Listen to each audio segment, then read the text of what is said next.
There's some stuff in the news that I'd like to comment on. Apparently there were some riots over the weekend in Virginia, I think, where multiple people were injured, maybe one person was killed. But that's not the leading story in the news. The leading story in the news is how President Trump reacted to the riots. Now, people are saying Trump failed to condemn the violence immediately after the incident, which is a lie, as here is an excerpt from the presser he gave the same day. We condemn in the strongest possible terms this egregious display of hatred, bigotry, and violence on many sides. On many sides.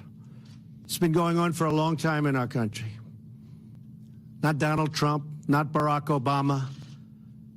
This has been going on for a long, long time. It has no place in America. What is vital now is a swift restoration of law and order and the protection of innocent lives. No citizen should ever fear for their safety.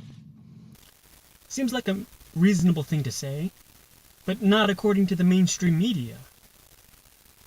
Evidently, people were upset that he used the term both sides, or many sides, instead of placing the blame on a single side and calling out specifically white nationalists.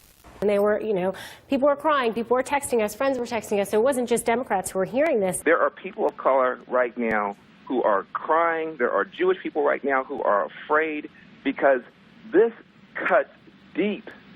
When the president won't unequivocally stand with you for more than 12 hours. I'm thinking about my godmother, Dottie Zollner, who's Jewish. I think about what she's gone through in her life, sticking up for civil rights. The stories that she's told me about her family and the things that her family suffered in Europe, and the fact that she can't count on the President of the United States to stand with her. And my godmother can't count on the television to see the President of the United States show any sympathy for her. But you know what's funny?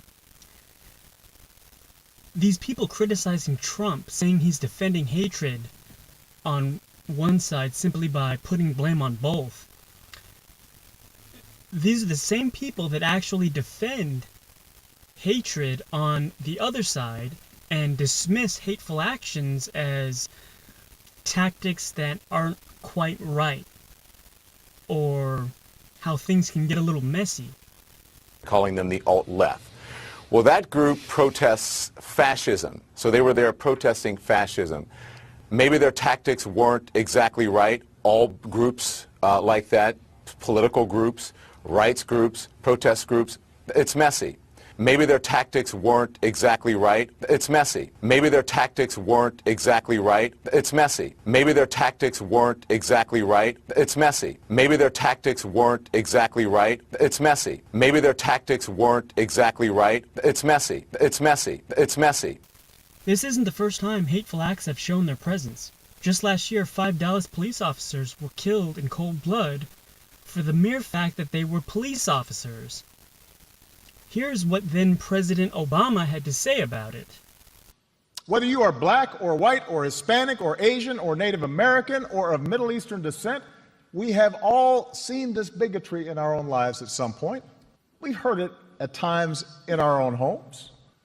Perhaps we've heard prejudice in our own heads and felt it in our own hearts.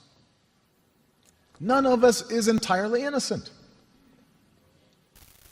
You see, not only did Obama not just blame many sides, he blamed everyone for the racism and bigotry in this country. Now, going by the media's logic, Obama must really have been promoting the hate against police officers.